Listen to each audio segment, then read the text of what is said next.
आज का भी होमवर्क करना है ना। स्ट्रक्चरल एविडेंस, अगर इस चैप्टर को बहुत आसान बनाना है तो आज का भी होमवर्क करना है। Structural evidence of glucose.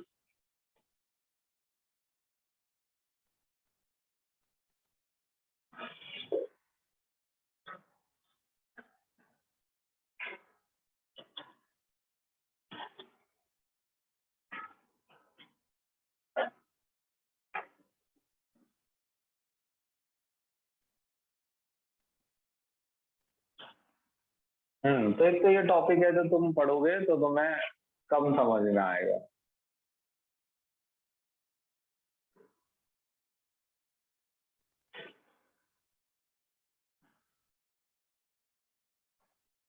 देखो, जैसे हमें पता है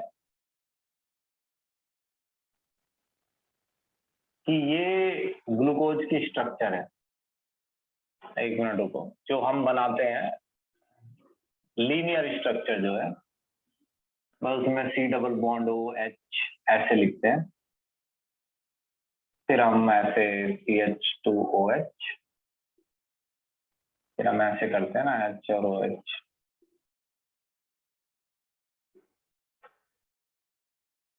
OH और H, H और OH, H और OH, है ना। अरे यार 9-5 हो रहे हैं। और तो हम ऐसे बनाते हैं इसको। बोर्ड आ नहीं रहा ढंग से।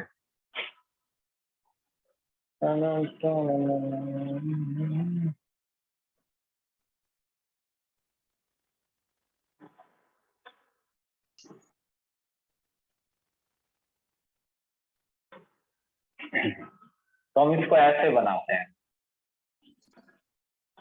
अब इसमें देखो कि इसको ऐसे भी लिख सकते हैं हम कि CHO, पहला कार्बन CHO है। ये क्या है? CH, ये C है ना, तो ये CH पे क्या जुड़ा है? OH, तो CHOH। ये भी तो CH है, CHOH, CHOH, CHOH। तो ये तो 4 CHOH है ना, और लास्ट में CH2OH। तो पहले तो ये चीज आपको समझनी थी। एक बार मैं फिर बता देता हूँ, देख लो। देखो, पहले तो हम इस स्ट्रक्चर को इस फॉर्म में लिखेंगे। ये है CHO,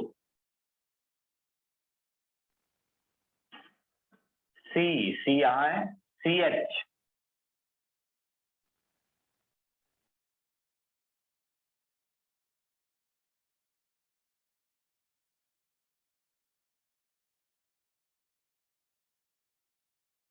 CHOH, CHOH, CHOH, यानी इसके अंदर 4 जो है CHOH मौजूद है, और लास्ट में है CH2OH।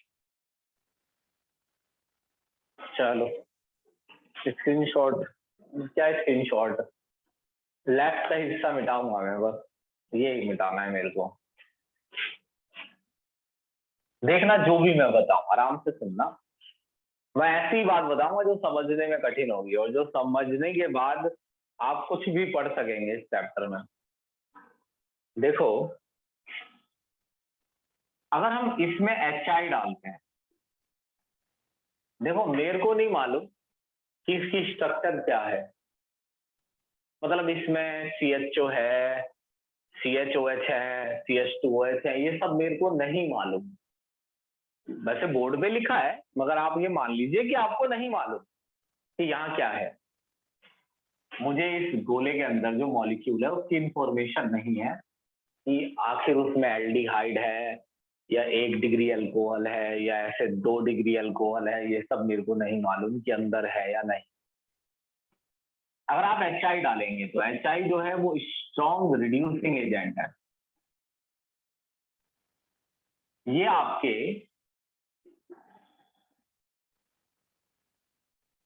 ये आपके एल्डिहाइड,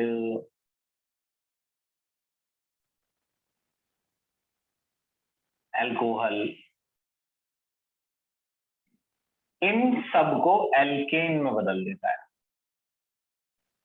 यानी जहां जहां ये एल्डिहाइड और एल्कोहल है, या ये सोच लीजिए कि सिर्फ एल्डिहाइड और एल्कोहल नहीं, कार्बोक्सिलिक एसिड के साथ भी ऐसा ही करता है। इन सभी को एल्केन में बदल देता है। तो अगर आपने HI इसमें डाला तो HI रिडक्शन करके ये बना देगा।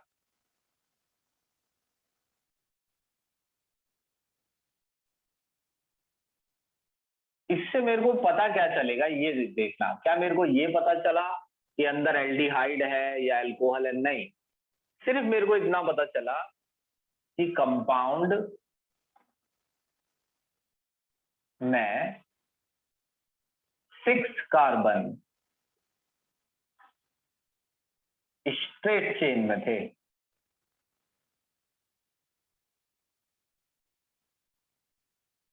मीनिंग कि कम से कम मेरे को ये पता चल गया है। मेरे को ये नहीं पता कि भाई इस सी पर डबल बॉन्ड OH है, इस सी पर क्या है, इस पर क्या है, इस पर क्या है, इस पर क्या है, इस पर क्या है। लेकिन मेरे को इतना पता चल गया कि 6 के 6 कार्बन स्ट्रेट चेन में है, क्योंकि हेक्सेन तभी बन सकता है जब सारे कार्बन स्ट्रेट चेन में लगे हों। यानी इसने CHO को भी एल्केन में बदल दिया, CHOH को भी एल्केन में बदल दिया, चारों को 1 2 3 4 सबको एल्केन। लेकिन जब इसने इसे एल्केन में बदला तो हेक्सेन बनने का मतलब है कि चारों कार्बन एक स्ट्रेट चेन में लगे थे। तो HI डालने से ये साबित होता है, HI बन के हेक्सेन बनने से, HI डाल के हेक्सेन बनने से ये साबित होता है कि ग्लूकोज के अंदर 6 कार्बन स्ट्रेट चेन में लगे थे, इसीलिए तो हेक्सेन बना। ये बताओ, ये आया समझ?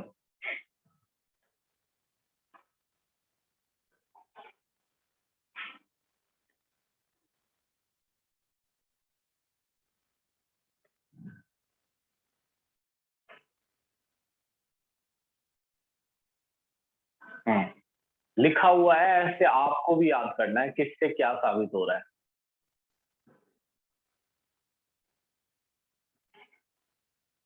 भाई मैंने इतना बोला कि HI डाल के हेक्सेन बनने का मतलब है, HI करता क्या है? एल्केन बनाता है। एल्डिहाइड को, एल्कोहल को, कार्बोक्सिलिक एसिड को, इन्हें एल्केन बना देता है। एल्केन बनने का मतलब है, कोई सा भी एल्केन बन सकता था, लेकिन हेक्सेन बनने का मतलब है कि 6 के 6 कार्बन स्ट्रेट चेन में लगे थे, तभी तो हेक्सेन बना। हेक्सेन तभी बन सकता है जब ग्लूकोज में 6 कार्बन स्ट्रेट चेन में लगे हों। अब सुनो, यहां देखना, अगर मैं इसमें HCN डालता हूं, अब सबसे बड़ी लिमिटेशन क्या है, ध्यान से सुनना मैं जो भी कहूंगा, कि हमारा 12th चैप्टर नहीं पढ़ा है हमने।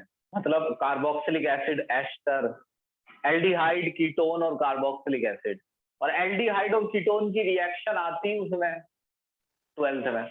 इसलिए आपको इसमें बहुत सी चीजें ऐसी लिखेंगी नॉन सेंस की कि आपको सेंस नहीं बनेगा। क्यों? क्योंकि आपने 12th चैप्टर नहीं पढ़ा है।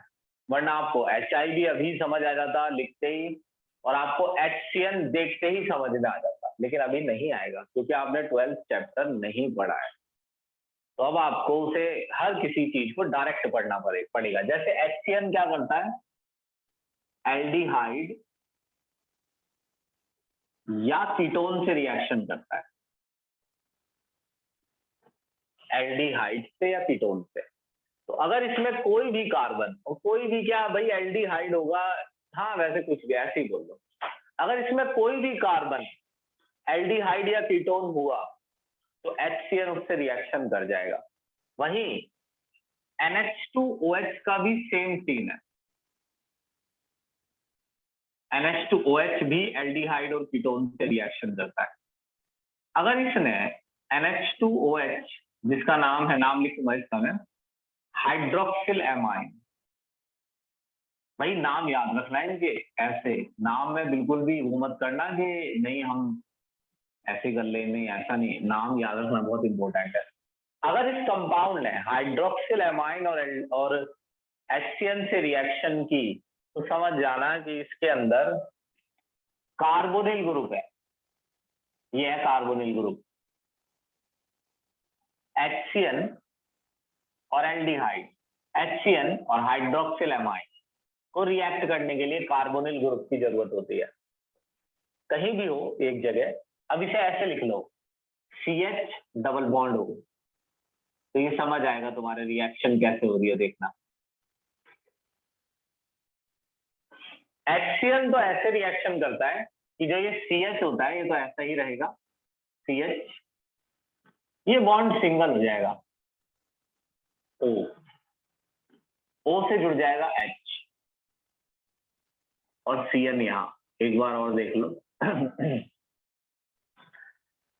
अगर इसमें CO ग्रुप हुआ, CO ग्रुप कीटोन वाला हो या एल्डिहाइड वाला, अगर इस कंपाउंड में CO ग्रुप हुआ तो CO ग्रुप से HCN कैसे रिएक्शन करता है? CH डबल को कर दो सिंगल, ये जो H है, ये वाला H, ये H जो है इसको जोड़ो OH और CN। अब ऐसे जो भी होता है इसमें CHOH 4 बार, CH2OH, इस प्रोडक्ट को कहते हैं साइनोहाइड्रिन। प्रोडक्ट का नाम बहुत इंपॉर्टेंट है, ये सब 12th क्लास उसमें आता है, 12th चैप्टर में। साइनोहाइड्रिन, इस प्रोडक्ट को कहते हैं साइनोहाइड्रिन, इस प्रोडक्ट को कहते हैं साइनोहाइड्रिन। साइनोहाइड्रिन बनाने का मतलब है कि इसके अंदर ग्लूकोज में, ये मतलब याद रखना किसका क्या मतलब है, CO ग्रुप है, मगर ये नहीं पता चलेगा तुम्हें CO ग्रुप है कि CO ग्रुप कौन सा है, एल्डिहाइड वाला है कीटोन वाला, क्योंकि HCN दोनों से रिएक्शन करता है, कीटोन और एल्डिहाइड। तो CO ग्रुप ये कंफर्म नहीं हुआ, बस इतना कंफर्म हुआ है कि CO ग्रुप है। अब ये CO तो कीटोन में भी होता है, एल्डिहाइड में भी, ये कंफर्म नहीं है कि ये CO एल्डिहाइड वाला है या कीटोन, यहां से भी कंफर्म नहीं होगा। हाइड्रोक्सिल एमाइन कैसे रिएक्शन करता है, ध्यान देना इस पर। जैसे फिर से ऐसे लिख लो, CH डबल बॉन्ड हो और ये हाइड्रोक्सिल एमाइन, बस H2 को बाहर लिख लेना, चेक कर लो ध्यान से, रिएक्शन कराने का तरीका है, देख लो ध्यान से कैसे लिखा है। NH2OH को ऐसे, H2 बाहर, इन दोनों को मिलाकर H2O बना दो और अब इसे जोड़ दो, CH double bond N OH, ये कंपाउंड कहलाता है ऑक्साइन या ऑक्साइन जैसे बोला जाए। अगर ऑक्साइन बन रहा है तो सेम बात प्रूफ होती है कि इसके अंदर CO ग्रुप मौजूद है, मगर अभी भी सोचना, अभी भी ये साबित नहीं हुआ है कि वो CO ग्रुप एल्डिहाइड है या कीटोन। बस ये समझ, एक तो ये समझ में आ गई बात, एक तो ये समझ में आ गई कि इसमें 6 कार्बन सीधी चेन में HI से, क्योंकि हेक्सेन बना, इन दोनों से रिएक्शन करने का मतलब है इसमें CO ग्रुप है। CO ग्रुप बीच में भी हो सकता है, CO अगर कीटोन हुआ तो वो बीच में भी कहीं हो सकता है, और अगर CO एल्डिहाइड हुआ तो वो किनारे पर होगा। अगर मैं Br2 इन H2O डालता हूं, ध्यान देना, अब देखना Br2 इन H2O क्या, ये सब उसी में ही आता है, उसी चैप्टर में 12th, क्योंकि ये एल्डिहाइड की रिएक्शन है। Br2 इन H2, ये तुमको बहुत आसान लगती, अगर ये चैप्टर पढ़ा होता तुमको लगता है तो हाँ ठीक है ऐसे होता है। Br2 इन H2O अभी भी कोई ये कठिन नहीं है, इसे याद कर लो। Br2 इन H2O, अगर Br2 इन H2O है mild oxidizing agent, mild oxidizing agent, इसका काम होता है, बस ऐसे याद करते रहना कि भाई किसका काम क्या था, उस पर सवाल जरूर आएगा। एल्डिहाइड को कार्बोक्सिलिक एसिड बना देता है।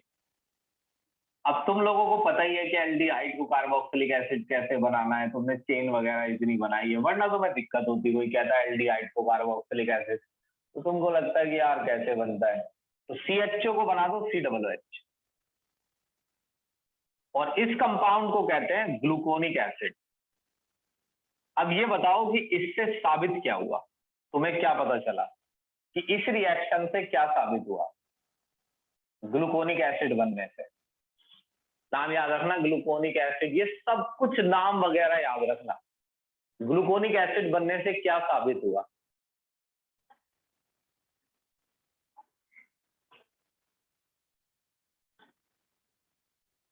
बताओ। सलोनी, मुदिता सही है। हमें ये पता चल गया कि जो CO ग्रुप है वो एल्डिहाइड है। जी बिल्कुल, यहां तक तो यहाँ तो हमें पता चला 6 कार्बन स्ट्रेट चेन में लगे हैं। यहाँ इन दोनों रिएक्शन से हमें पता चला अंदर CO ग्रुप है। इससे मुझे पता चला अंदर जो CO ग्रुप है, अबे इसमें नहीं है, उसमें कभी इसमें झांकने लगो, अंदर जो CO ग्रुप है वो एल्डिहाइड है, और एल्डिहाइड किनारे पर ही होता है, वो एल्डिहाइड है, तो एल्डिहाइड किनारे पर ही होता है। अब सुनते रहना। वहीं अगर मैं इसमें HNO3 डालूं, अगर मैं इसमें HNO3 डालूं, तो HNO3 एक स्ट्रॉन्ग ऑक्सीडाइजिंग एजेंट है। 12th चैप्टर में आएगा जी, और ऐसी चीज नहीं है कि आप भूलेंगे, सही से आएगा, बाकी हम याद करा के आगे बढ़ेंगे, हम होमवर्क देंगे। स्ट्रॉन्ग ऑक्सीडाइजिंग एजेंट है HNO3, एक स्ट्रॉन्ग ऑक्सीडाइजिंग एजेंट है। काम क्या है, कैसे लिखूं, जगह भी तो नहीं, खत्म, पूरी हो रही है अब। इसका काम है 1 डिग्री अल्कोहल या एल्डिहाइड, एल्डिहाइड तो होता ही किनारे पर है, इन दोनों को कार्बोक्सिलिक एसिड बना देता है। अब पूरा लिख देते हैं हिंदी में, जगह भी तो होनी चाहिए, क्योंकि ये अगर एक में नहीं आया तो अच्छा नहीं लगेगा, एक समझ में कम आएगा, दिखता नहीं है ना फिर किससे क्या। 1 डिग्री अल्कोहल या एल्डिहाइड को कार्बोक्सिलिक एसिड बनाना, वैसे भी 1 डिग्री अल्कोहल ही कार्बोक्सिलिक एसिड बनेगा, तो बन गया जी COOH। ये तो पहले ही साबित हो गया था कि ये COOH एल्डिहाइड है।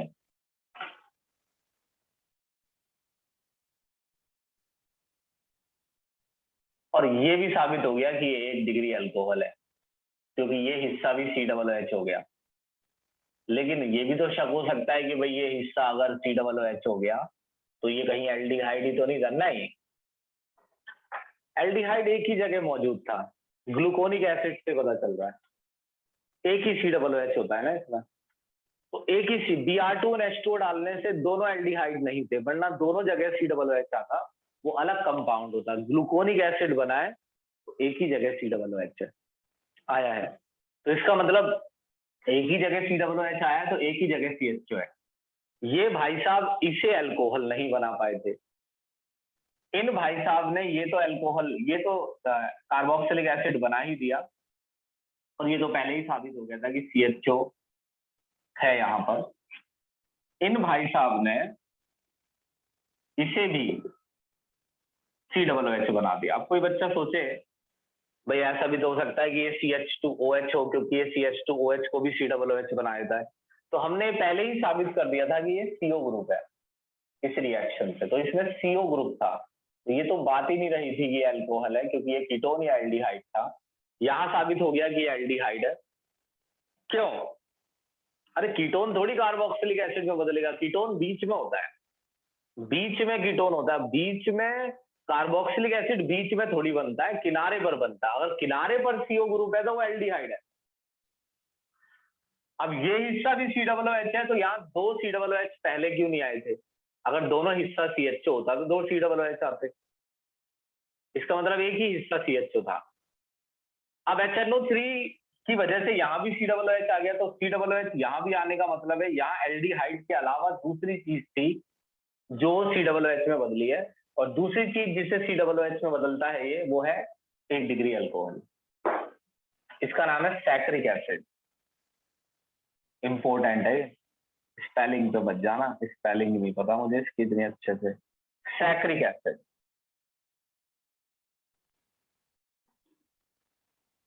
आए समझ में, बताओ ये वाला।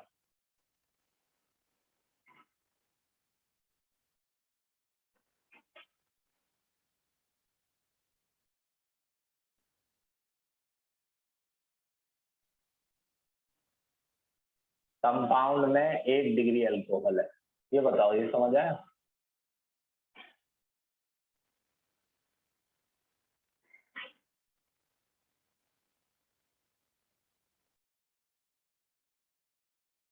हम्म। अब ये देखिए कि हमने एस्ट्रिफिकेशन पढ़ा है, मगर अरे यहाँ से क्या मिटा दिया मैंने, ये CH double bond O HCN। तो ऐसे कर देता हूँ, लाइनें बना देता हूँ, शायद तुम्हारे समझ आ जाए।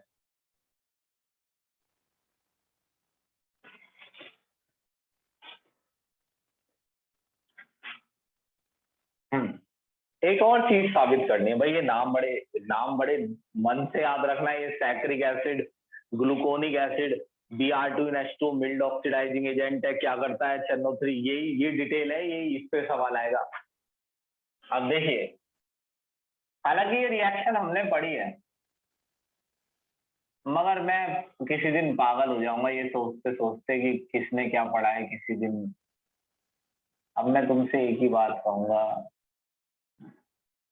कि जैसा तुम्हारा मन हो वैसा कर लो। मैंने एस्ट्रिफिकेशन में ये पढ़ाया था, अभी एक टॉपिक आया था लास्ट पिछली कुछ क्लासों में, कि मैंने एस्ट्रिफिकेशन में ये पढ़ाया था कि यहां से निकालना, अल्कोहल अगर है, अगर आपके कंपाउंड में अल्कोहल है तो यहां से H निकालना है और यहां से CO। और क्या करना है, CHO, देखना ध्यान से,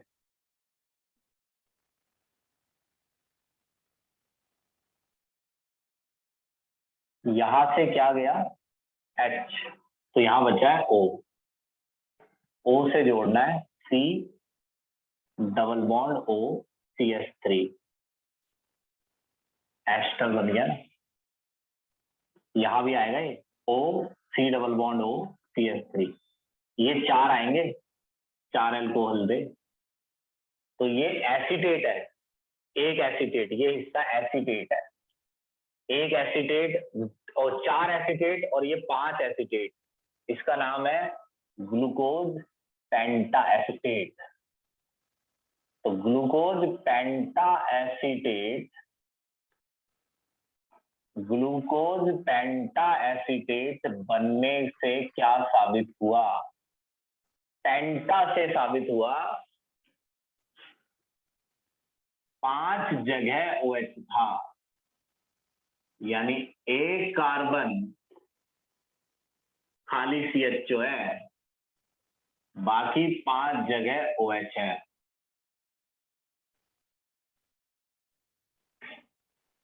कैसी लगी, आया समझ?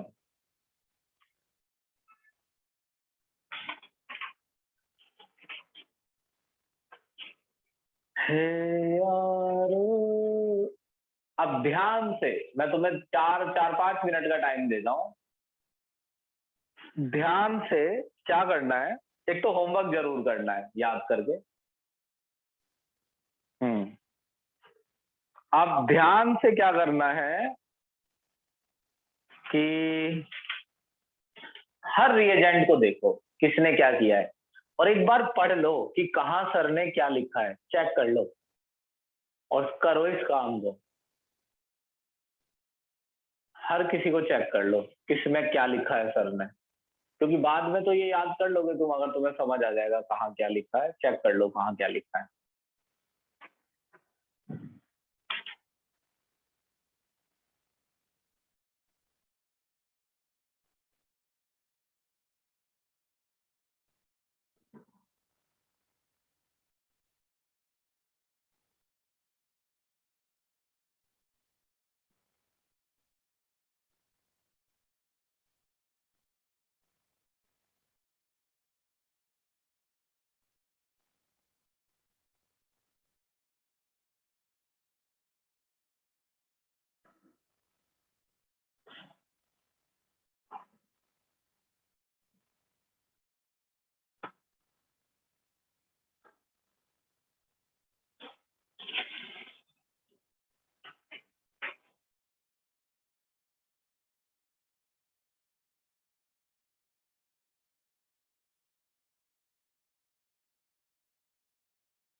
भाई एक बार बताऊं क्या, फोन क्या करता है?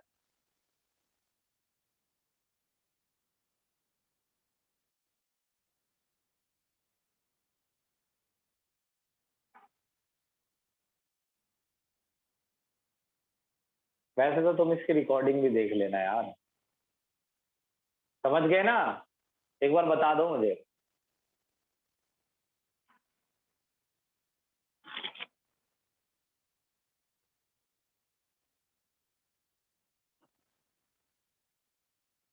तो इसको 5 बार बनाना है, बहुत मन से याद करके, 5 टाइम। और सुनो, पूरा सुनो, पूरा पूरा सुनना होमवर्क। और जो जो होमवर्क क्लास से पहले सेंड करते हैं भाई, आपकी मनमर्जी नहीं है, आप अपने घर में किया करिए ये सब काम, और उनसे किया कीजिए जो टीचर ये काम करवाते हैं। मैंने आपसे जब कहा है उस टाइम होमवर्क सेंड करना है। ये क्लास से ठीक पहले 2 मिनट पहले क्या चेक करूंगा मैं उसमें? ये सब आप अपने घर में किया कीजिए, अपने तरीके से चलना है, अपने घर में चलना। जैसा मैं कहूँ वैसा करके दिया करो, 5 बार होमवर्क करके देना। और सुनो, तुमको अलग से ये लिख के देना है मुझे एक बार, कि HI, ऐसे ही बता देता हूँ, होमवर्क विद सभी रिएजेंट का काम। जैसे ऐसे लिख के दोगे तुम मुझे, और ये तुम मुझे कल तक दो, कल रात तक, कल 12 बजे तक दो। जैसे अपनी तरफ से यही वाला मत उतार देना। HI क्या है और ये क्या साबित करने के लिए डाला है, ये क्या साबित करने के लिए डाला है, ये साबित क्या कर रहा है, ये क्या साबित करने के लिए डाला है, ये क्या साबित करने के लिए डाला है, ये क्या साबित करने के लिए डाला है। ऐसे अलग अलग लिख के देना। ये तो बनाना ही है 5 बार, फिर तुम्हें मुझे अलग अलग लिख के देना है, हिंदी इंग्लिश कैसे भी। समझ गए ना? ना समझ में आए होमवर्क तो टाइमिंग नोट कर लो रिकॉर्डिंग में। हाँ, जो इसमें डाले हैं भाई उन्हें अलग अलग लिख के देना है।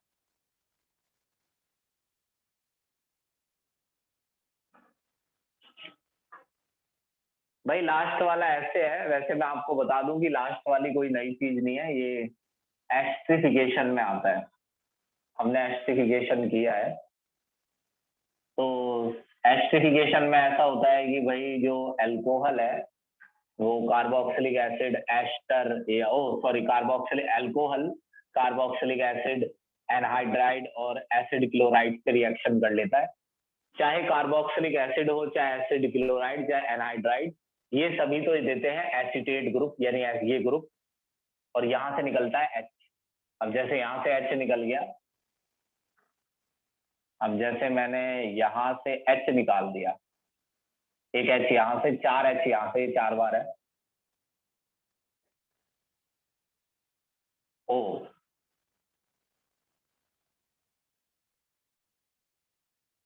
मैं जैसा कहा करूं बस वैसा करके दिया करो मुझे, अपने तरीके से मत करके दिया करो।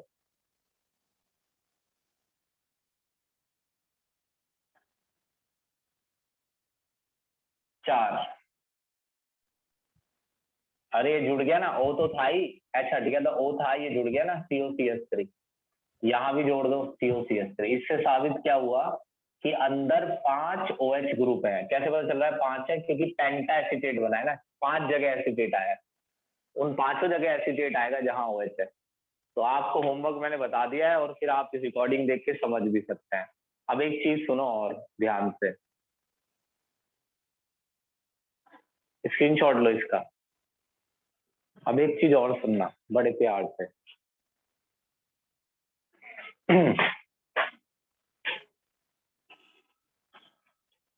जैसा जैसा मैं कहूं वैसा करके देना, अपने तरीके से करके नहीं देना है।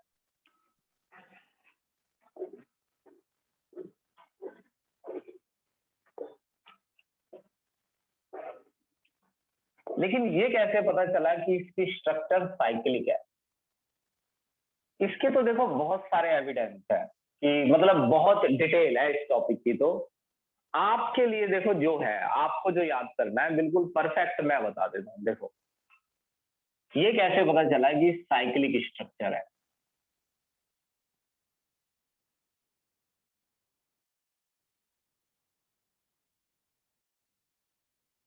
ऐसा होता है कि जो नॉर्मल एल्डिहाइड होता है ना, ये सुनना कठिन है ये। जो नॉर्मल एल्डिहाइड है, ये 4, और जो नॉर्मल एल्डिहाइड होता है ना, नॉर्मल, वो RNH2 से रिएक्शन कर लेता है। RNH2, इसकी बेस, नाम याद रखना है, नाम याद रखने के ही पैसे हैं। इसकी बेस RNH2 से रिएक्शन कर लेता है ऐसे।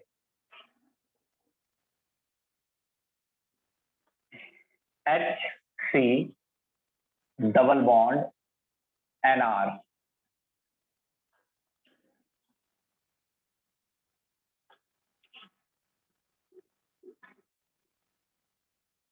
ये बनता है। H2O बाहर निकल गया ना, C डबल बॉन्ड हो। लेकिन जब ग्लूकोज की रिएक्शन कराई गई ना,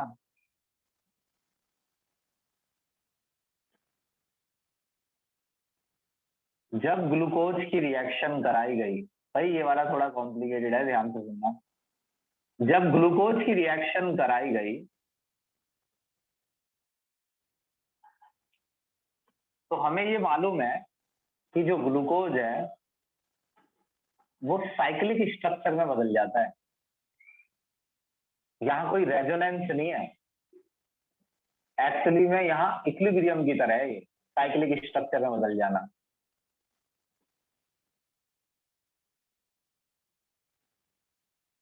तो जो आपका ग्लूकोज है वो साइक्लिक स्ट्रक्चर में बदल जाता है। जो पीछे मैंने रिएजेंट डाले हैं ना, अब यहां से मेरी लाइन ध्यान से सुनना, जो पीछे मैंने रिएजेंट डाले हैं ना, उन रिएजेंट को सोच समझ के लिया गया है। ऐसा नहीं कि HI ही ले लिया क्योंकि HI ऑफ रिड्यूसिंग एजेंट है, कोई सा भी रिड्यूसिंग एजेंट ले लो, कोई सा भी। सोच समझ के क्या डाला गया है कि वो जो रिएजेंट हमने पीछे डाले थे वो रिएजेंट है जो ग्लूकोज की साइक्लिक स्ट्रक्चर से भी वैसे ही रिएक्शन करते हैं जैसे लीनियर स्ट्रक्चर से करते हैं। दोबारा बोलूंगा, पीछे जो रिएजेंट लिए गए हैं वो सोच समझ के ऐसे लिए गए हैं कि वो ग्लूकोज की साइक्लिक स्ट्रक्चर से भी वैसे ही रिएक्शन करते हैं जैसे वो ग्लूकोज की लीनियर स्ट्रक्चर से रिएक्शन करते हैं। इसलिए वहां लीनियर और साइक्लिक में डिफरेंस की नजर नहीं आता है। जैसे कि साइनोहाइड्रिन बनना, ऑक्साइम बनना, ये कंपाउंड तब भी रिएक्शन कर लेते हैं ग्लूकोज से जब ग्लूकोज साइक्लिक स्ट्रक्चर में बदल जाता है। साइक्लिक स्ट्रक्चर की एक खासियत है कि यहाँ एल्डिहाइड नहीं है, लेकिन हाइड्रोक्सिलेमाइन और HCN तब भी रिएक्शन कर लेते हैं जब ये ग्लूकोज में एल्डिहाइड ग्रुप गायब हो जाता है। यानी ये आपको डिफरेंस नहीं लगने देंगे लीनियर और साइक्लिक में। मगर NaHSO3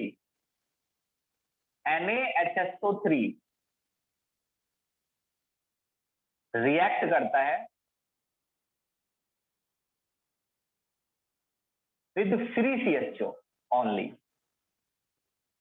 अगर आपके पास फ्री एल्डिहाइड ग्रुप है, जो कि इसमें नहीं है, अगर आपके पास फ्री एल्डिहाइड ग्रुप है तो ही NaHSO3 रिएक्शन कर पाता है। इसे कहते हैं सोडियम बाइकार्बोनेट टेस्ट। ये अचानक से कहां से आ रहे हैं रिएजेंट? अरे अचानक से नहीं आ रहे हैं, ये सब तुम्हें रटे हुए होते अगर 12th चैप्टर पढ़ा होता। Sodium bicarbonate test.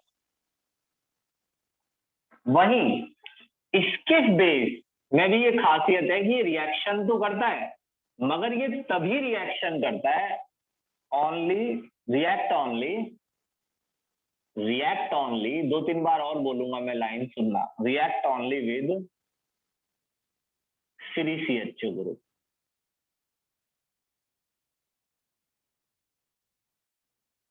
No reaction.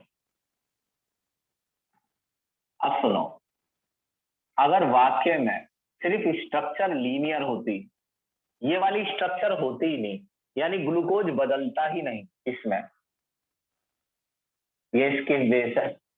अगर ग्लूकोज बदलता ही नहीं, इनकी रिएक्शन नहीं लिखनी है क्योंकि ये करते ही नहीं है रिएक्शन। अगर ग्लूकोज बदलता ही नहीं इसमें, उसमें फ्री एल्डिहाइड रहता और इसमें नहीं बदलता, तो इसकी बेस और NaHSO3 जो कि एल्डिहाइड से रिएक्शन करने के लिए जाने जाते हैं, ये आसानी से रिएक्शन कर लेते हैं ग्लूकोज से। मगर हम ये भी कह रहे हैं कि ग्लूकोज में एल्डिहाइड है और फिर हम ये भी कह रहे हैं कि ये दोनों कंपाउंड उससे रिएक्शन नहीं करते, इसका मतलब उसमें एल्डिहाइड नहीं है, क्योंकि ये दोनों कंपाउंड एल्डिहाइड से रिएक्शन करते हैं। एल्डिहाइड है, मगर दरअसल क्या है कि वो एल्डिहाइड फ्री नहीं है, उसे फ्री बनाना पड़ता है साइक्लिक स्ट्रक्चर को लीनियर में तोड़कर। जो पीछे रिएजेंट है जैसे ऑक्जाइन, हाइड्रोक्सिलेमाइन और HCl, वो ऐसा कर लेते हैं कि साइक्लिक हेमी एसिटल, अरे स्ट्रक्चर का नाम बहुत इंपॉर्टेंट है, साइक्लिक हेमी एसिटल स्ट्रक्चर है ये।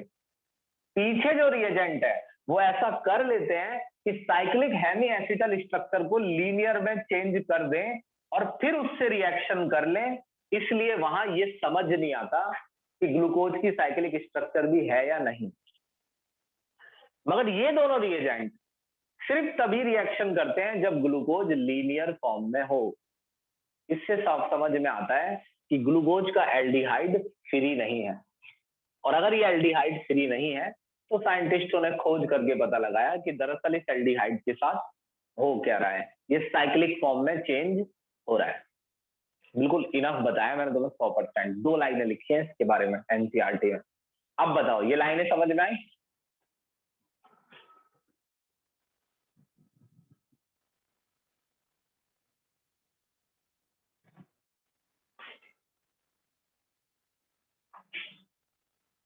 Free CHO group absent, evidence for cyclic structure. भाई आ गया ये समझ में? तो होमवर्क करके मुझे चेप दो जल्दी, कल तक सारे क्लास में चैप्टर खत्म हो जाएगा।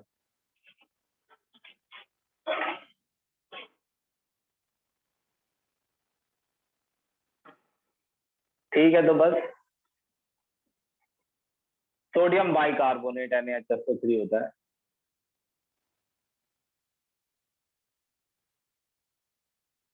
भाई तृप्ति सर, ये इसके बेस से रिएक्ट करके साइक्लिक बना है ना।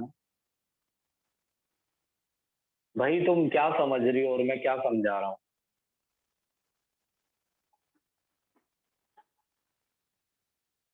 मैंने ये कब बोला कि ये इसके बेस से रिएक्शन करके साइक्लिक बना है? बहुत सोच समझ के आराम से मैं वर्ड बोल रहा हूँ। मैंने बोला कि ये इसकी बेस से वो तो तुमने खत्म ही कर दिया, मैंने क्या बोला। अब तो इसे समझाओ दोबारा। चलो इसकी रिकॉर्डिंग देखना भाई, एंड से दोबारा से। एंड का पार्ट देख लेना, मैं सेंड कर देता हूँ, समझ में आ जाएगा। यहाँ ऐसा कुछ नहीं बोला है कि इसके बेस से रिएक्शन करके वो कुछ बनाता है।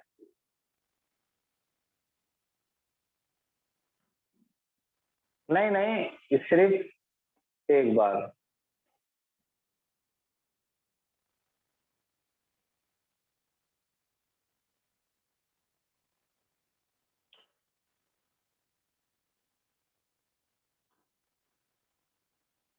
ठीक है जी।